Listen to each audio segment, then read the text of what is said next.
Okay, basahin natin ang Lucas chapter 25 to 28. Isang dalubhasa sa kautosang Hudyo ang lumapit kay Jesus upang siya'y subukin. Guro, ano po ang dapat kong gawin upang magkaroon ako ng buhay na walang hanggan? Tanong niya. Sumagot si Jesus, ano ba ang nakasulat sa kautusan? Ano ba ang nababasa mo roon? Sumagot ang lalaki, ibigin mo ang Panginoon mong Diyos ng buong puso, buong kaluluwa at buong lakas at buong pag-iisip. At ibigin mo ang iyong kapwa gaya ng pag-ibig mo sa iyong sarili. Sinabi ni Jesus, tama ang sagot mo. Gawin mo iyan at magkakamit ka ng buhay na walang hanggan. Amen. So, ang title natin ngayon, batay sa Lucas chapter 10, verse 25 to 28. Yung title natin ngayon ay, ibigin mo ang iyong kapwa gaya ng pag-ibig mo sa iyong sarili. Huwag ang sarili mo lamang. Amen. So, kung tatanungin ko kayo, gaano kahirap na mahalin ang Diyos at ang kapwa? Mahirap ba o madali? Ano? Gaano kahirap na mahalin ang Diyos at ang kapwa? Para sa inyo, gaano kahirap? Mahirap ba o madali? Madali? Sa tao, kapwa, mahirap. Pero para sa Diyos, madali. Alam niyo ano sagot doon? Wala sa dalawa. Wala sa dalawa kung mahirap man o madali na magmahal. Kapag tinanong kayo ng tao, wala sa dalawa ang isasagot. Alam niyo kung anong sagot doon? Kung mahirap mahalin ang Diyos at ang kapwa, mananahimik lang kayo. Dahil ang pag-ibig ay hindi tinatanong. Ang pag-ibig hindi kinakailangan pag-isipan.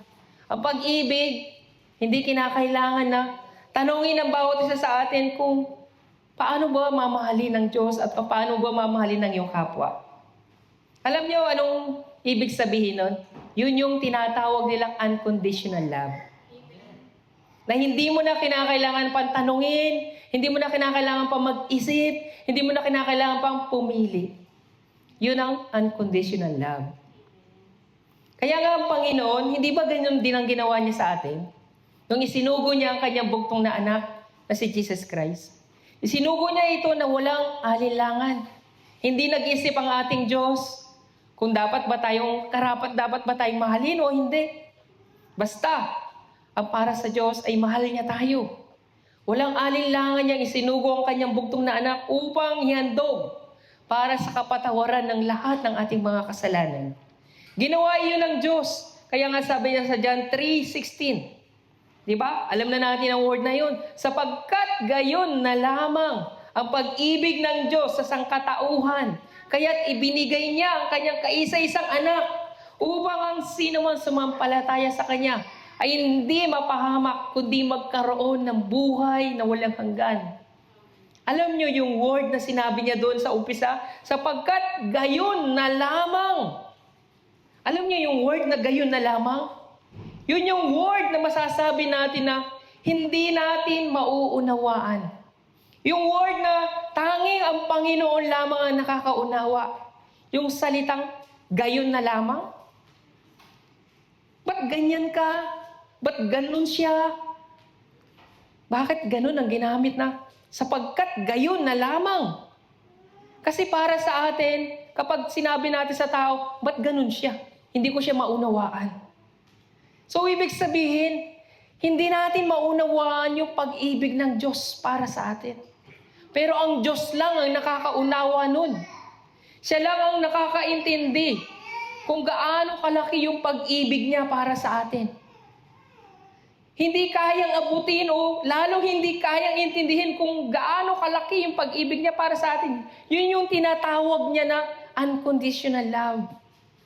Kaya nga hindi natin maunawaan. Kaya nga sinabi niya dun, sapagkat gayon na lamang ang pag-ibig niya sa atin. So, questionable para sa atin, pero para sa Diyos, hindi mo kayang intindihin yung pag-ibig ko para sa iyo. Ako lang ang nakakaunawa nun. At ako lang ang nakakaramdam nun. Pero kung babasahin natin John 3:16, questionable para sa atin. Ba't ganun kalaki ang pag-ibig ng Diyos para sa atin? Sino tayo? Para gawin ng Diyos yung ihandog niya ang kanyang bugtong na anak. Samantalang kung tutuusin, makasalanan tayo sa harapan ng Diyos.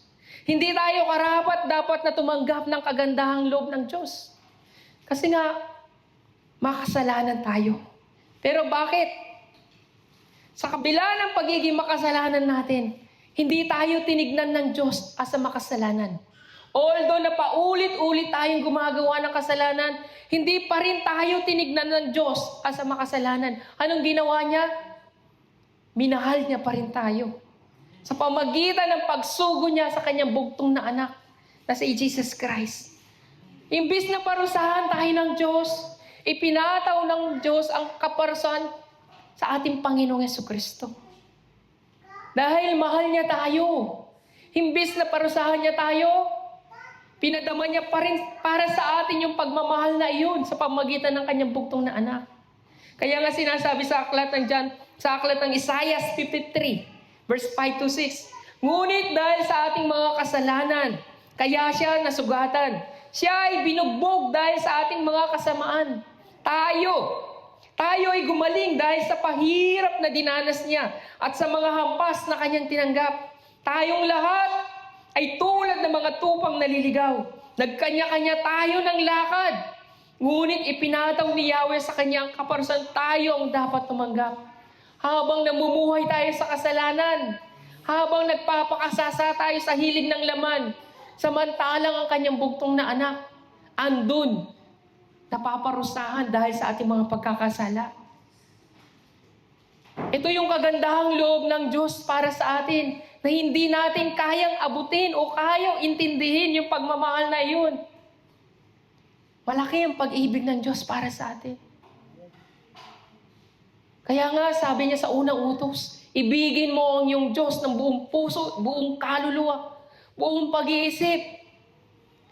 Para sa Diyos, buong-buo ko kayong minahal. Hindi lang ako, kundi binigay ko sa inyo yung buo, yung aking anak sa atin. Kung tatanungin tayo, mahal mo ba ang Diyos? Siyempre, sasagot natin, oo. Pero paano mo may paparamdam yung pag-ibig na iyon sa ating Diyos? Yun ang tanong ng ating Panginoon para sa atin. Madaling sabihin na mahalin mo ang Panginoon, pero mahirap patunayan kung paano mo patutunayan na mahal mo ang ating Diyos. Pero anong ginawa ng ating Panginoon? Ipinadaman niya para sa atin yung kanyang pag-ibig sa kabila ng lahat ng ating kasalanan. Sa paanong paraan? Sa paanong paraan niya ginawa yun? So nung gabi, bago dakpin si Jesus, nagdasal si Jesus Christ doon sa Getsemani. Mababasa natin sa Lucas 22, sa 42 to 44. Sabi niya, Ama, kung maaari po ay ilayo mo sa akin ang kopang ito. Ngunit, huwag ang kalooban ko ang masunod, kundi ang kalooban mo. Sa tindi ng dalamhati niya sa puso niya, habang nagdarasal ang ating Panginoong Jesucristo, yung pawis niya, pumatak na parang patak ng dugo. Ganun katindi yung hinagpis niya na nararamdaman. Kung kayo, hatulan kayo ng kamatayan, death penalty, gaano kaya kabigat sa pakiramdam na habang papalapit na yung oras, ano kaya mararamdaman mo? Sobra yung hinagpis mo sa puso mo dahil alam mo, mamamatay ka sa oras na iyon. Ganon yung pakiramdam ng ating Panginoong Jesucristo. Pero, nagpatuloy pa rin ang ating Panginoon. Alam nyo, nung gabi na maganap yung bagay na yun, yung pangako ng Diyos, iyon na yun. Eto na, alam ng Panginoong Jesucristo, eto na yung gabi na kung saan tutuparin ng Diyos yung pangako niya para sa atin. Ito yung kapatawaran ng lahat ng ating mga kasalanan. Pero gagawin niya yun na mag-isa lang. Hindi kasama yung mga apostol, kundi gagawin ng Panginoong Jesucristo na mag-isa lang. Kaya nga ng gabing dakpin siya, wala ni isa man sa mga apostol ang kasama niya. Wala ni isa man sa mga apostol ang dumamay sa ating Panginoong Jesucristo. Wala ni isa man sa oras na binugbog siya.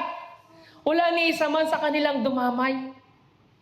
Nung oras na duraan siya, sinampal siya, Wala ni isa man sa kanilang dumamay. So lahat ng mga taong nakapaligid sa Kanya nung time na dumaranas na ng hirap ang Panginoong Jesucristo, wala ni isa man ang dumadamay sa ating Panginoong Yesus. Kaya nga nung gabi, nadalhin siya sa bahay ng pinakapunong pari. Ni isa, wala rin dumamay sa Kanya. Alam niyo, meron doon isang apostol, si Pedro. Andun si Pedro, nakatingin lang sa ating Panginoong Jesucristo. Pero wala pa rin dumadamay sa Kanya. Andun lang si Apostol Pablo, na kung saan pinagmamasdan niya lang yung ginagawa sa ating Panginoong Jesucristo. Alam niyo anong ginagawa ni Apostol Pablo? Nagpapainit siya dahil nilalamig. Nagpapainit siya dahil nilalamig siya. So, ang ating Panginoong Jesucristo, gaano kasakit para sa Kanya na makita yung mga tao sa paligid niya na pinaglingkuran siya. Pinaglingkuran niya yung mga tao na ito pero wala man ni isa man na dumadamay sa Kanya. Gaano kasakit yun? Alam niyo anong pinakamasakit sa bagay na yon? Yung ikaila niya ang ating Panginoon. Ano sabi niya?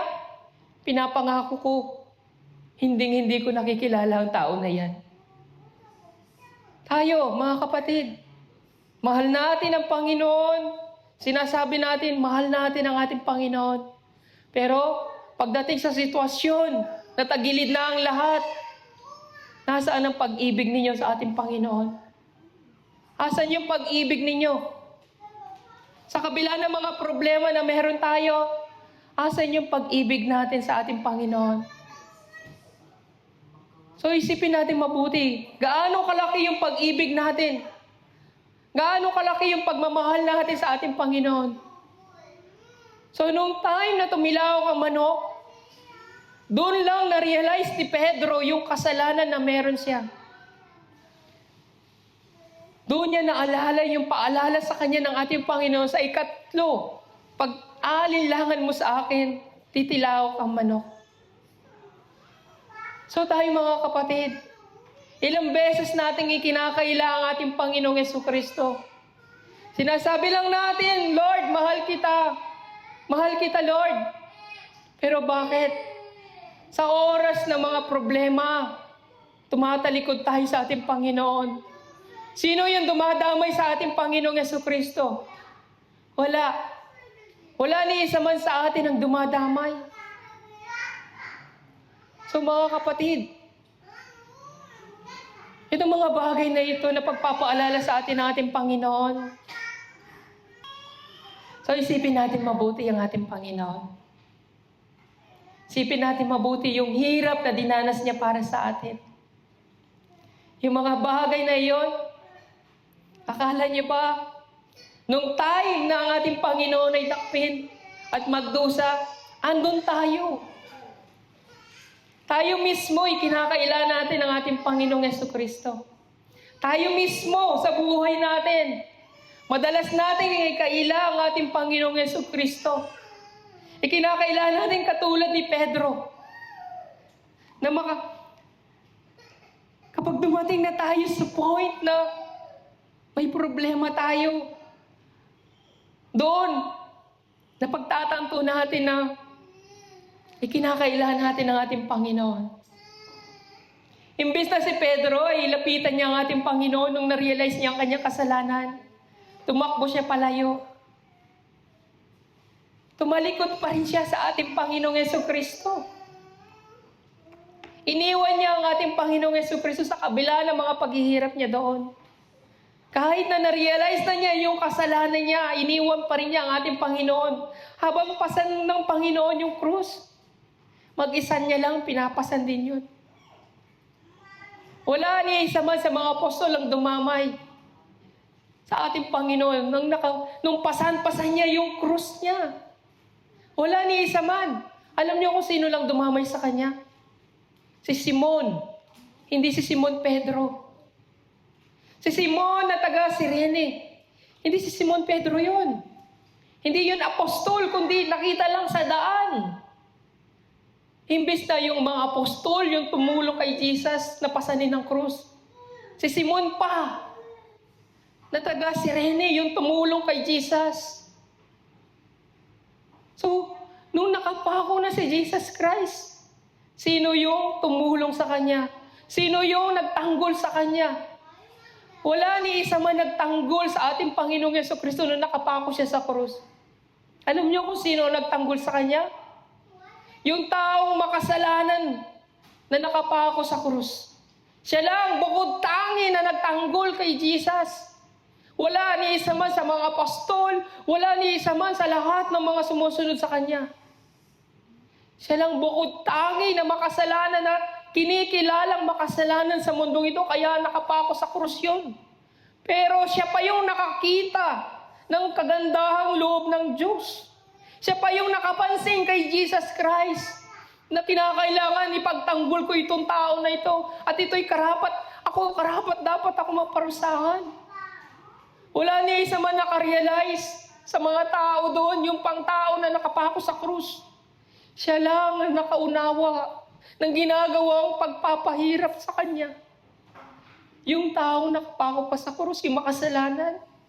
Imbis na yung mga tao sa paligid, yung mga tao, yung pamilya niya, yung nanay niya, wala ni isa man na-realize nila na ipagtatanggol ko si Jesus.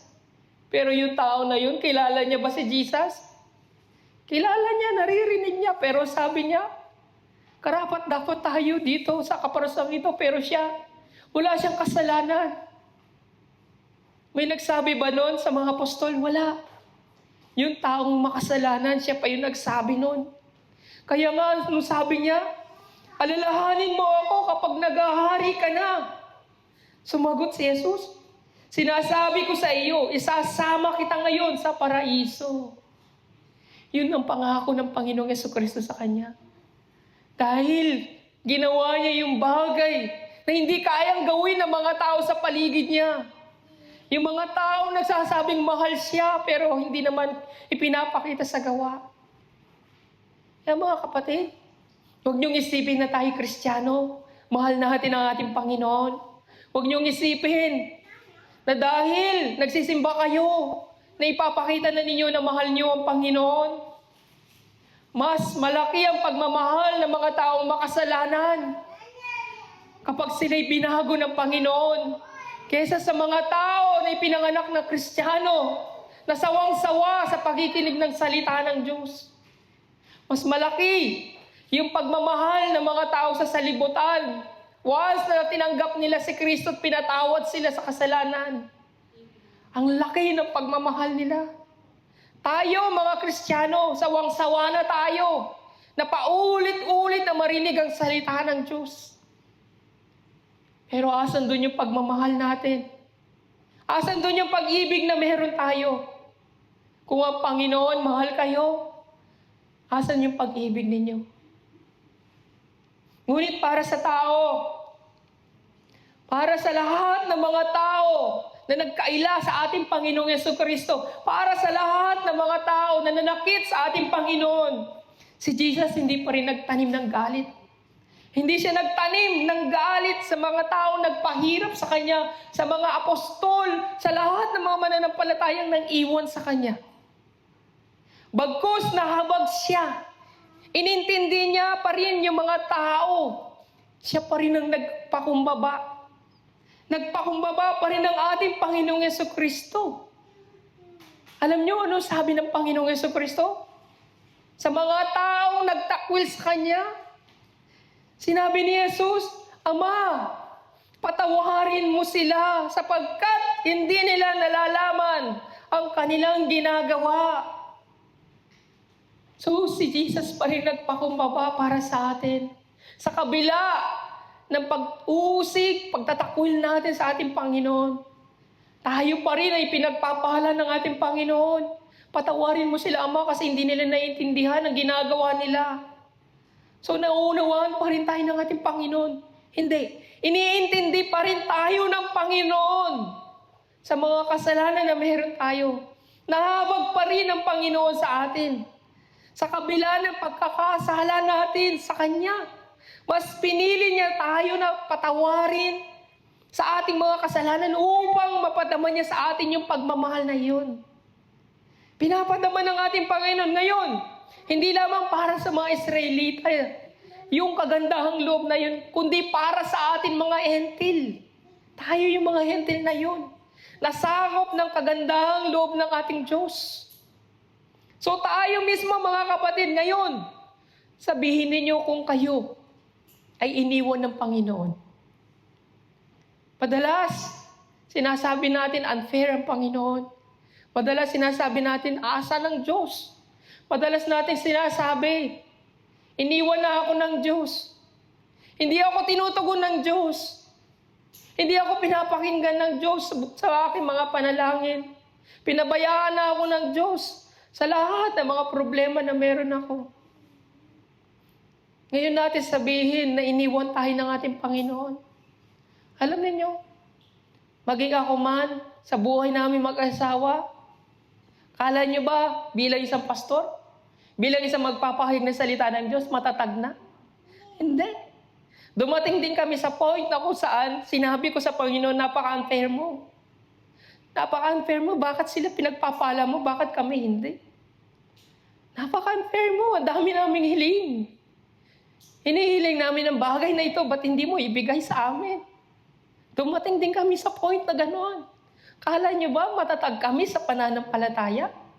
Dumating din kami sa point na kung saan sinisisi namin ang Panginoon sa mga bagay na nangyayari sa buhay namin. Dahil mahina kami. Mahina kami sa pananampalataya. Hindi namin nauunawaan yung pag-ibig ng Diyos. Kung sinasabi ninyo matatag na kayo dahil Christian kayo, lahat tayo mahina. Lahat tayo'y dumaranas ng mga pagsubok na kung saan kahit yung mga pastor man yan, bumibitiw din sila.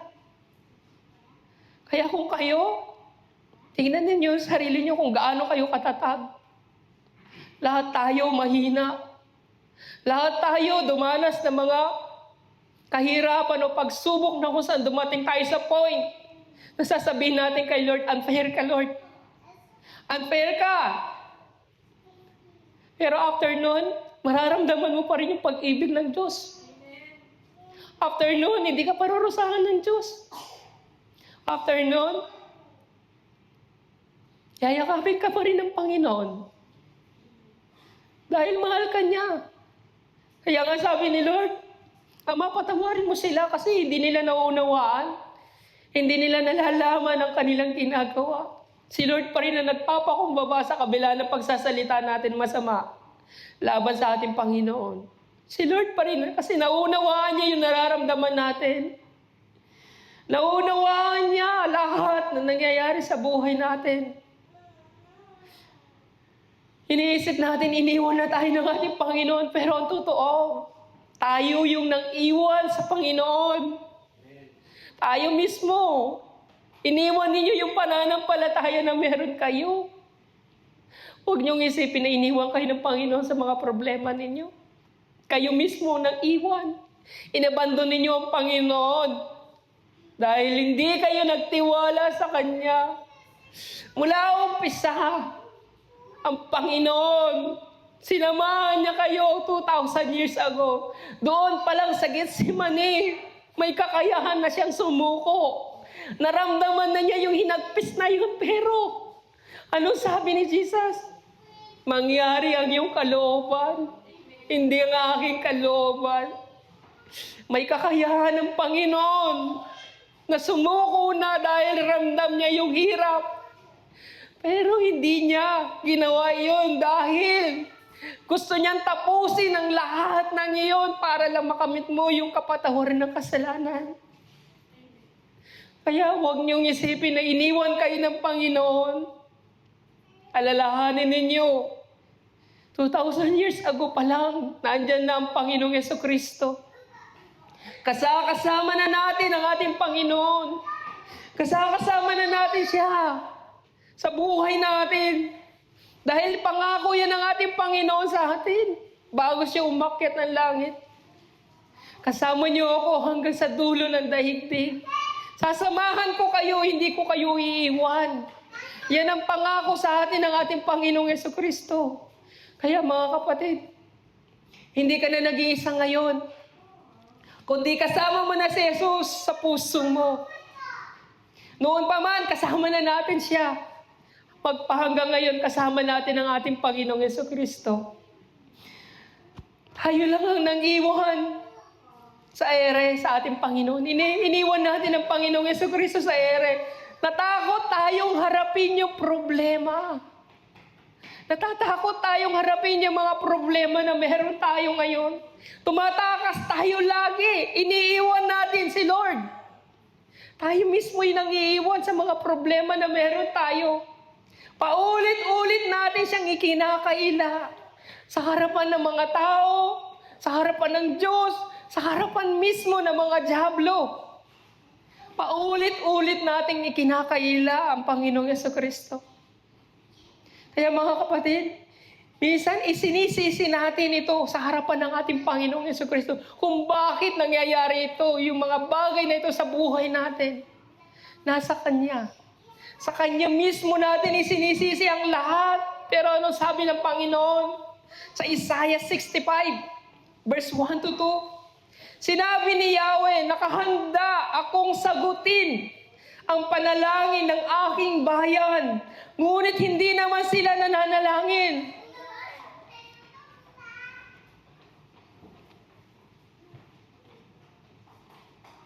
Nakahanda akong magpakita sa naghahanap sa akin, ngunit hindi naman sila naghahanap. Sinasabi ko sa bansang ayaw tumawag sa akin, narito ako upang ikaw ay tulungan.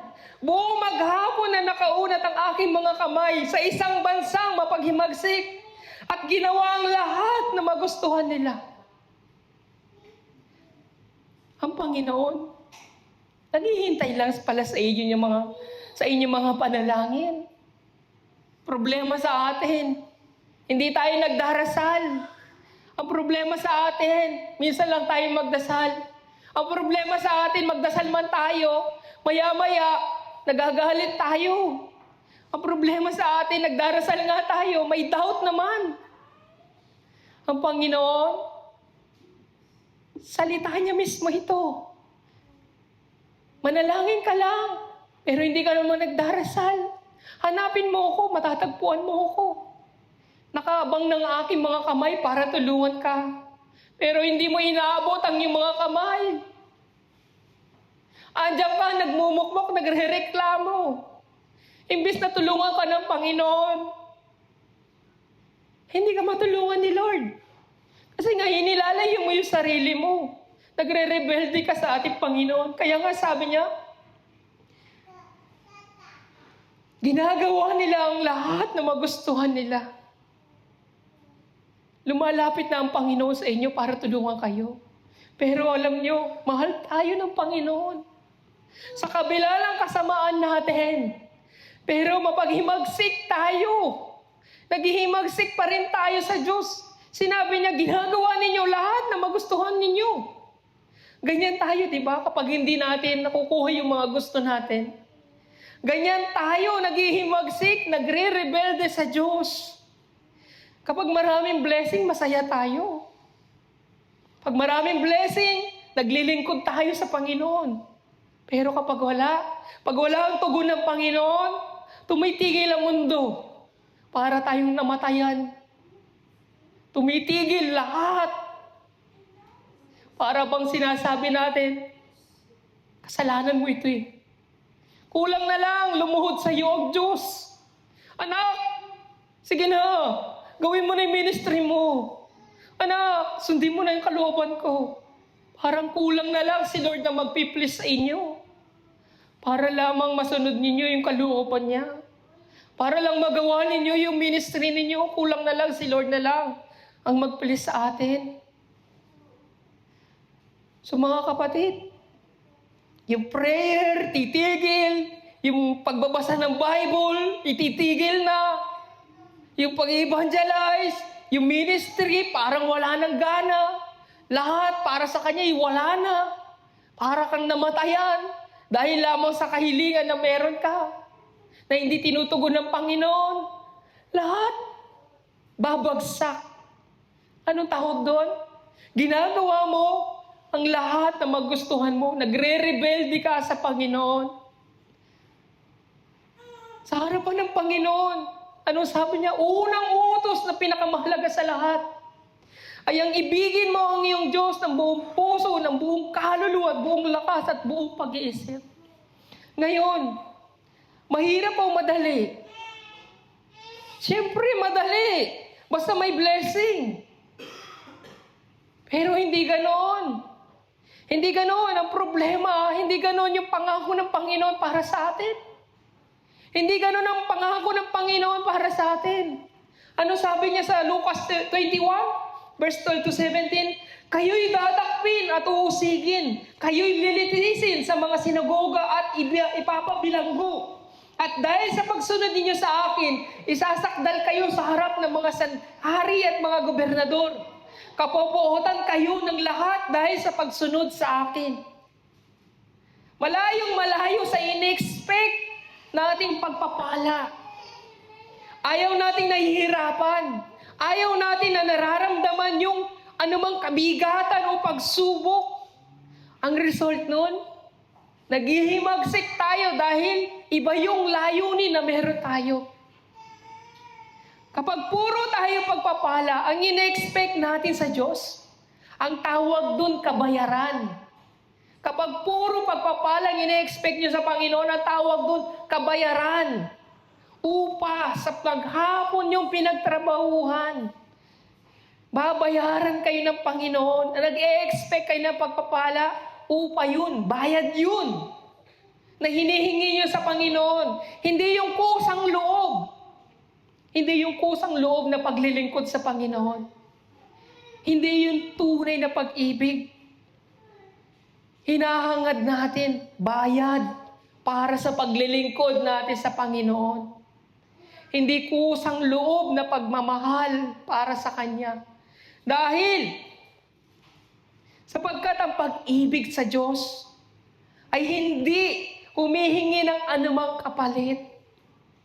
Yun yung tinatawag nilang unconditional love.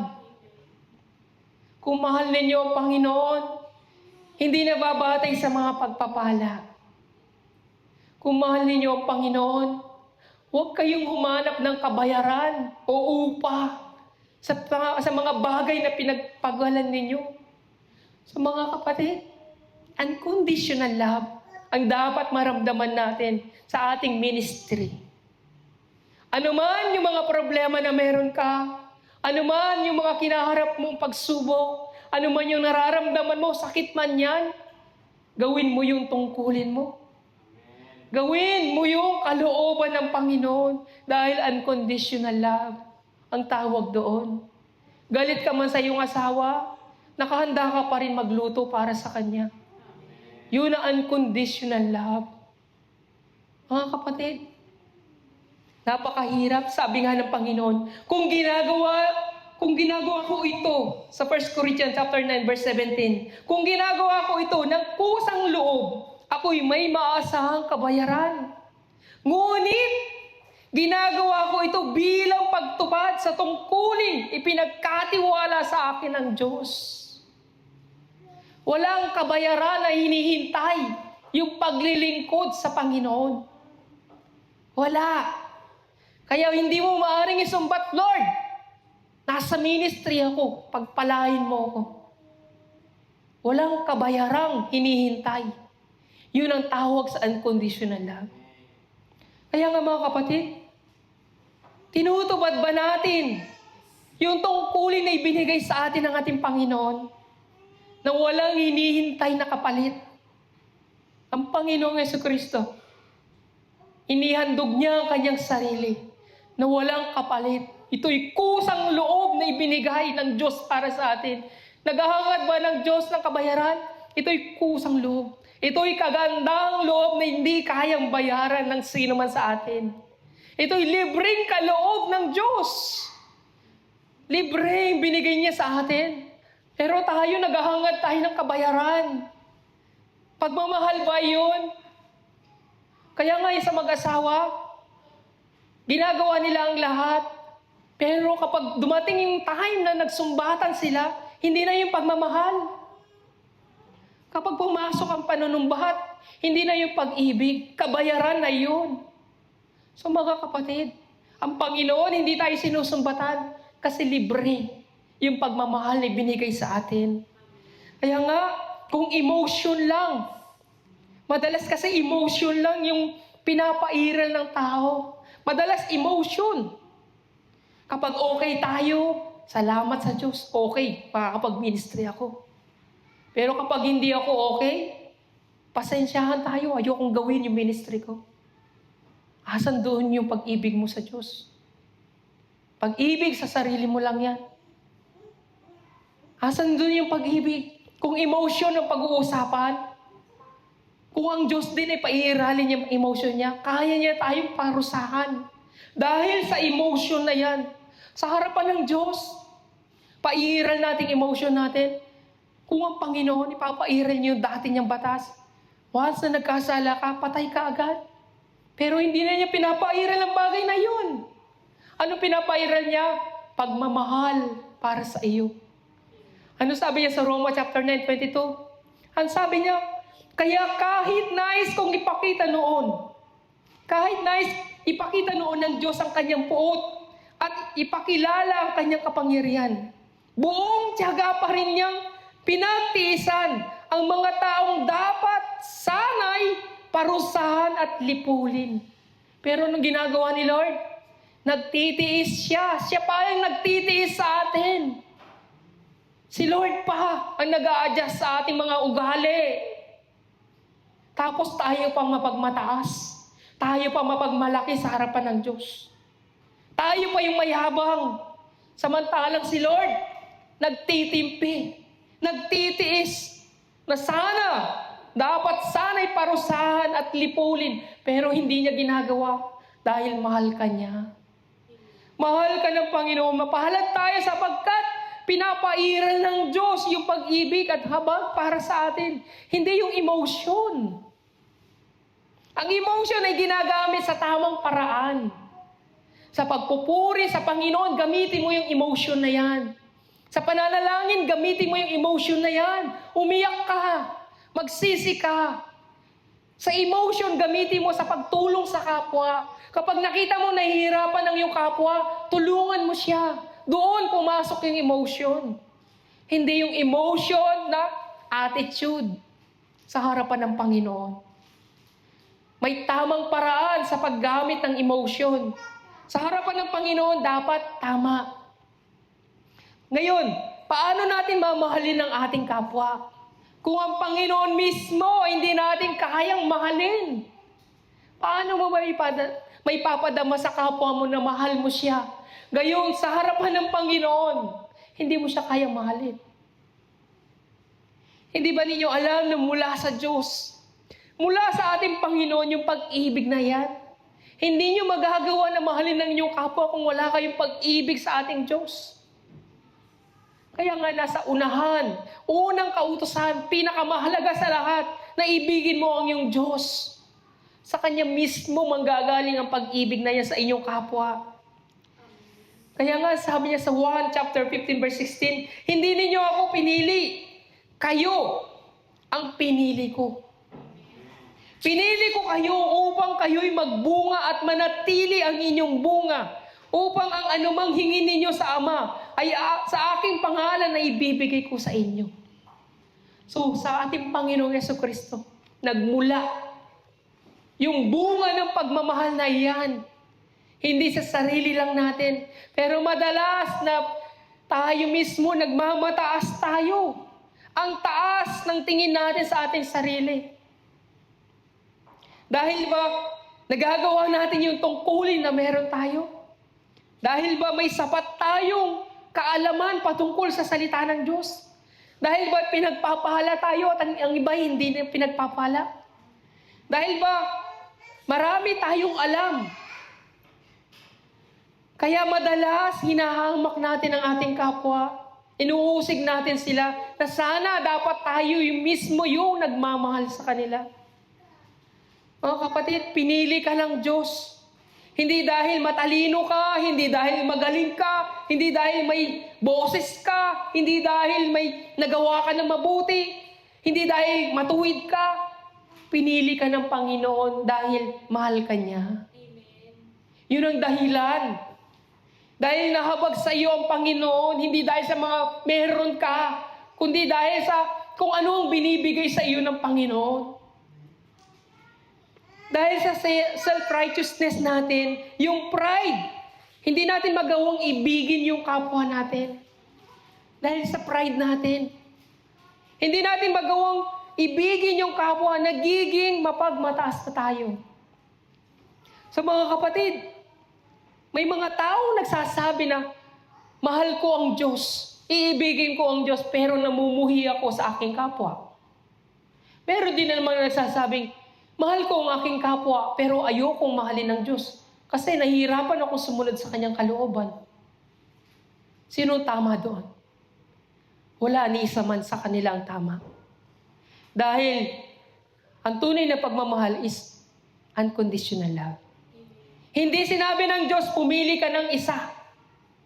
Kundi, mahalin mo ang iyong Diyos, mahalin mo rin ang iyong kapwa. Gaya ng pag-ibig mo sa iyong sarili.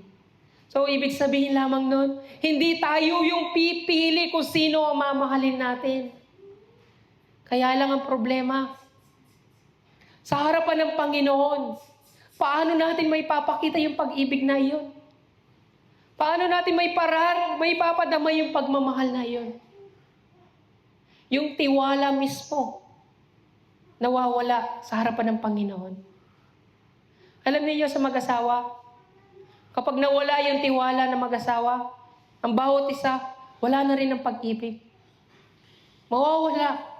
Sa buhay namin, ng aking asawa, bago pa kami kasal, nakagawa ako ng kasalanan na sumira sa tiwala ng aking asawa. Nawala ang tiwala niya sa akin na kung saan, kapag ang baso nabasag, hindi mo na mabubuo yun. Pag ang tiwala nawala, mawawala rin ang pag-ibig. So, paano mabubuo yung tiwala na yun? Una sa lahat, yung repentance. Pero, ang problema, yung pagpapatawad. Kung wala ang repentance, wala ang pag-ibig. Kung wala rin ang pagpapatawad, wala rin ang pag-ibig. So, yung tiwala mismo, yung pinakamahalaga sa lahat, kung bakit may pag-ibig tayo sa ating kapwa. So, sa harapan ng Panginoon, pag nawawala yung tiwala natin sa Panginoon, na nawawala tayo ng pag-asa, dahil sa mga bagay na meron tayo, sa mga problema na meron tayo, nawawala yung pag-ibig natin sa ating Panginoon. Pero tayo rin naman ang nakakagawa ng kasalanan. Pero ang Panginoon, nakahanda siya magpatawad sa atin. Tayo dapat humingi tayo ng kapatawaran sa lahat ng ating mga kasalanan. Yung mga bagay na ito, kinakailangan nating pagtibayin sa puso natin yung pag-ibig natin sa ating Panginoon. Una sa lahat, pagtitiwala. Magtiwala kayo sa ating Panginoon sa lahat ng oras. So sa ating kapwa, paano natin sila mamahalin? Sabi nga doon sa kwento doon nagtanong yung Pariseo kung sino ba ang aking kapwa? So nagsalita ang Panginoon patungkol sa talinghaga ng pag-ibig. Patungkol sa bagay na iyon, sabi ng ating Panginoon sa yung kadugtong nun. Sabi niya, sumagot si Jesus, may isang taong naglalakbay mula sa Jerusalem papuntang Jericho. Hinarang siya ng mga tulisan. Kinuha pati ang damit ng kanyang katawan. Binubog at iniwan, halos patay na. Nagkataong dumaan doon ng isang paring Hudyo na makita ng taong nakahandusay, lumihis siya at nagpatuloy sa kanyang paglakad. Dumaan din ang isang Levita, ngunit nang makita niya ang taong binugbog, lumihis din ito at nagpatuloy sa kanyang paglakad. Ngunit may isang Samaritano naglalakbay na napadaan doon, nakita niya ang biktima at siya'y naawa. Nilapitan niya ito at binuhusan ng langis at alak ang mga sugat at binindahan pagkatapos. Ang lalaki sinakay niya pagkatapos sa kanyang asno at dinala ito sa bahay panuluyan upang maalagaan doon. Kinabukasan, binigyan niya ng 2 salaping pilak ang may-ari ng bahay panuluyan at sinabi, "Heto, alagaan mo siya. Kung higit pa riyan ang iyong magagastos, babayaran ko sa aking pagbabalik." At nagtanong si Jesus, sa palagay mo, sino sa 3 iyon ang naging tunay sa kanyang kapwa? So ang sagot niya, ang taong tumulong sa kanya, ang tugon ng abogado. Kaya sinabi sa kanya ni Jesus, sige, ganoon din ang iyong gawin. So mga kapatid, nakita niyo yung una, paring Hudyo. Yung pangalawa, Levita. Sila yung nasa kanila yung pangako ng Panginoon. Alam nila ang salita ng Diyos. Pero bakit nagmalaki sila? Nagmalinis sila. Wala silang pagmamahal. Napaka-selfish nila. Samantalang yung Samaritano, nahabag siya sa tao na yun. Siya pa yung gumawa ng paraan para lang matulungan yung tao. Tayo mga kapatid, Kristiyano na tayo. Alam na ninyo ang salita ng Diyos. Pero bakit hindi natin minamahal ang ating kapwa? Kasi Kristiyano na tayo eh. Alam natin ang salita ng Diyos. Malinis tayo. Makakapunta na tayo ng langit. Marami dyan, mga tao sa labas, na hindi pa nakakakilala sa Panginoon. Sila dapat ninyo tulungan. Mga kapatid, gamitin ninyo yung kayamanan binigay sa inyo ng Panginoon. Gamitin niyo yan sa ministry ninyo. Tulungan ninyo yung mga kapwa ninyo. Dapat kayo mismo ang tumutulong. Kayo mismo yung gumagawa ng mga bagay na yan, na marunong kayong mahabag sa inyong kapwa. Dapat ngayon pa lang, inuumpisahan nyo na, Lord, tulungan mo ako. Alam niyo, hiniling ko yan sa Panginoon. Lord, pagpalain mo ako pinansyal. Lubos-lubosin mong pagpapala sa akin na sa gayon, patuloy pa rin akong tumulong sa aking kapwa. Ito'y sa kararangal ng iyong pangalan. Hindi para sa kayamanan, kundi gagamitin ko ito, Lord, sa pagtulong sa aking kapwa. Bakit hindi tayo tumulong sa ating kapwa? Nahihirapan tayo, di ba? Nahihirapan tayo na mahalin ang ating kapwa. Kasi nagiging selfish tayo sa pagbibigay. So ang Panginoon hindi naging maramot sa atin. Pinagpala niya tayo. Kahit ang buhay mismo niya, ibinigay niya para sa atin. Pero tayo, kapag sinabi natin, mahal mo ba ang iyong kapwa? Hindi. Uunahin ko ang sarili ko. So mga kapatid, gaano kahirap yung mahalin mo ang Diyos at ang iyong kapwa? Mahalin mo muna ang iyong sarili. Mag-repent ka muna. Pagsisihin mo muna ang yung mga kasalanan mo na sa gayon, sumaiyo ang pag-ibig na iyon. Na sa gayon, masabi mo, mamahalin ko ang aking kapwa, gaya ng pag-ibig ko sa aking sarili. Dahil, sinabi nga kanina, di ba? Once na natagpuan mo ang katotohanan na magpapalaya sa iyo. Malaya ka na ba? Bakit wala kang pag-ibig sa iyong kapwa? Baka hindi ka pa malaya sa kasalanan. Baka hindi ka pa pinatawad ng Panginoon sa mga kasalanan na meron ka. Tignan mo ang iyong sarili. Ready ka ba sa pagbibigay ng offering? Baka hindi ka pa ready. Kapatid, asan ang pag-ibig mo? Ang pag-ibig ay ang conditional love. Hindi mo iisipin na mawawalan ka.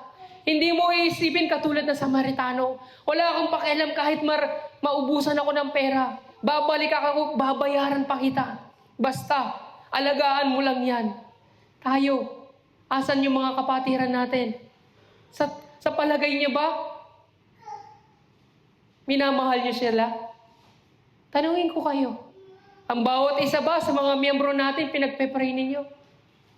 Ang pastor niyo ba pinagpe-pray ninyo? Naalala niyo bang ipag-pray sa paggising niyo sa umaga? Naalala niyo ba na ipag-pray na ingatan siya ng Panginoon? Alam niyo kung anong kondisyon. Alam niyo kung anong sitwasyon ng inyong pastor. Pero naalala niyo bang ipagdasal ang inyong pastor? Kayo, sa sarili ninyo, na ipagdarasal kayo ng mga pastor nyo. Pinagpe-pray kayo everyday. Naingatan kayo ng Panginoon, na kayo pagpalain ng Panginoon. Pero naisip nyo ba na ipag-pray ang inyong pastor? Huwag niyong isipin na ang pastor niyo malakas na. Alam na niya ang lahat. Dapat iparamdam niyo rin yung pag-ibig niyo sa inyong pastor. Huwag ninyong kakalimutan ipagdasal. Dahil ang pastor niyo mahina. Ang pastor niyo maraming labanan kaysa sa inyo. Kung ang pastor ninyo sinasalo yung mga problema ninyo, pinagpe-pray lahat ng mga problema ninyo, plus pa yung problema sa buhay niya. Ang dami. Kayo, problema nyo lang ang iniintindi ninyo. Dapat, pinagpe-pray din natin yung mga pastor din natin. Nasa gayon, nagkakaroon ng lakas ang pastor ninyo na hindi siya nawawalan ng pag-asa. Dahil kayo mismo, tayong lahat ay isang katawan. Tayong lahat dapat nagtutulungan.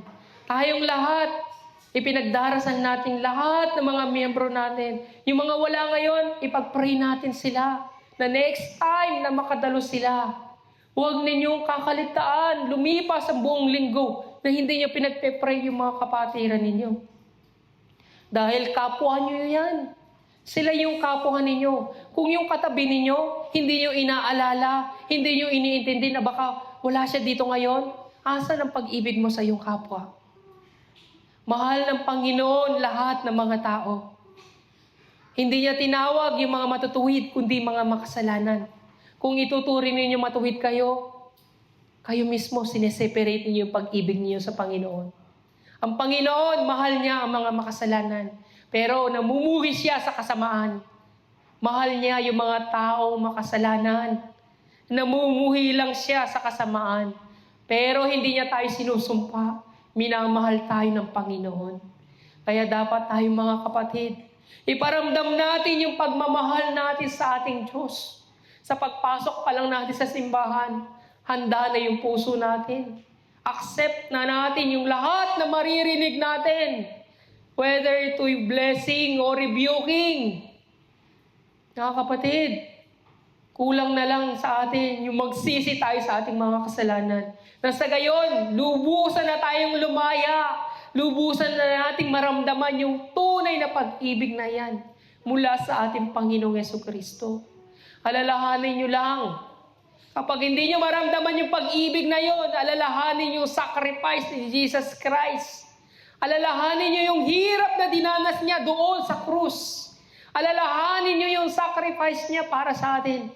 Para lang matubos tayo sa ating mga kasalanan. Kaya nga ang title natin ngayon, mahalin mo ang iyong kapwa gaya ng pag-ibig mo sa iyong sarili. Huwag lang ang iyong sarili. Amen. So, makipagrelasyon ka sa ating Panginoon. Huwag tayo maging selfish. Kung anong narinig mo ngayon, ibahagi mo sa iyong kapwa. Kung anong naramdaman mo ngayon, iparamdam mo rin sa iyong kapwa. Kung anong natutunan mo, ibahagi natin yan. Huwag sa sarili lang natin. Mga kapatid, sa oras na ito tayong lahat ay manalangin.